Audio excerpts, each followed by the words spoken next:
let's talk about words in context questions. Now, many, many years ago, when your parents were studying for the SAT, they had to learn a mountain of new vocabulary words. There were books, there were flashcards that they had to study for hours and hours and hours. And they would learn words that they would never ever use again just for the sake of this one test. Fortunately, times have changed for the better, and you do not have to do that. Because even though these questions involve vocabulary that you may not be super familiar with, it's not the point of the question. The point of the question is not to test how many fancy words you know. Instead, it's to see if you can figure out the meaning of a word based on context.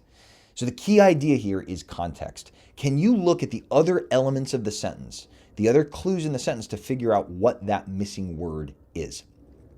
So common prompts that you'll see: which choice completes the text with the most logical and precise word or phrase?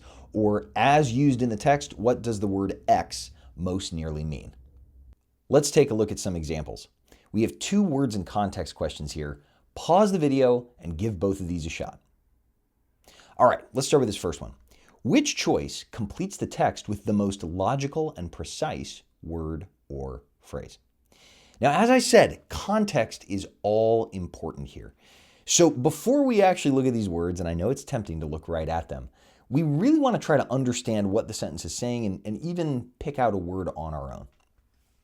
So let's break this down in a methodical way. Although, okay, so I begin a sentence with although. I'm setting up a contrast. That's important. Although she adhered to the formulaic structure of storytelling. A lot of fancy words in there. Maybe you have a sense of what that means. Maybe you have just like an inkling. Although she followed the formulaic, so formula, structure of television storytelling, and I'm going to pause right here and say, what do you expect to come next? If I say, although she followed a formula, next is probably going to be, in some way, she's going against the formula, or she's defying the formula. Good to make those guesses ahead of time. So although she adhered to the formulaic structure of storytelling, the writer blanked conventional wisdom by creating unsympathetic main characters. So again, I would say a word like defying, or maybe not disrespecting, but going against in some way. For example, and then we have this example of a character who lies, cheats, and steals. All right, well, let's look at these words. I'm guessing you probably know the word respected. And I'm guessing you know that respected is not the right word here. In fact, it's kind of the opposite of what we're looking for. Deferred to. Maybe I know this one, maybe I don't. We'll keep it in the running. Outwitted. Well, wit, humor, cleverness. If you're outwitting someone, you're outsmarting them. Not the right word. Subverted. Now, I'm going to be real with you here. It may come down to two words that you don't know, and you're just going to have to take kind of like a shot in the dark.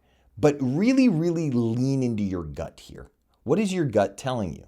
What word feels like the one that you need to undermine conventional wisdom? Well, deferred to means respecting, and subverted means to undermine or to go against. So the correct answer here is D. All right, let's try this one. So in this case, we have a word in the phrase. It's underlined, and we need to figure out what it means in context. The plastic nature of the plant's cell structure confers a particular advantage, : in windy weather, its stem is much less likely to snap. Okay, so if I asked you to define the word plastic without any context, you would probably say, yeah, it's that, that clear stuff, right? And indeed, if you look at some of these answers, clear, fake are words often associated with plastic. But more often than not, they're going to be using a word in a way that it's not usually used. So don't fall into the classic dictionary definition of what a word means. Instead, look at what it means in context. Well, what is the context? We're talking about how it deals with windy conditions. So in windy conditions, its stem is less likely to snap. So I think fake and clear we can knock out. Hard and flexible. Both of these feel like they could work. If it's hard, maybe it doesn't slap, and if it's snap, and maybe it's flexible, it doesn't snap. The word plastic literally means flexible. I don't know if you've heard of this is a really bigger word. Neuroplasticity, right? Describes how your brain changes over time. So the word we're looking for here is flexible. And again, let me just say, you may only be able to get down to a 50-50. That's okay. If you don't get every single one of these questions correct, that's fine. Remember that there aren't a ton of them on the test.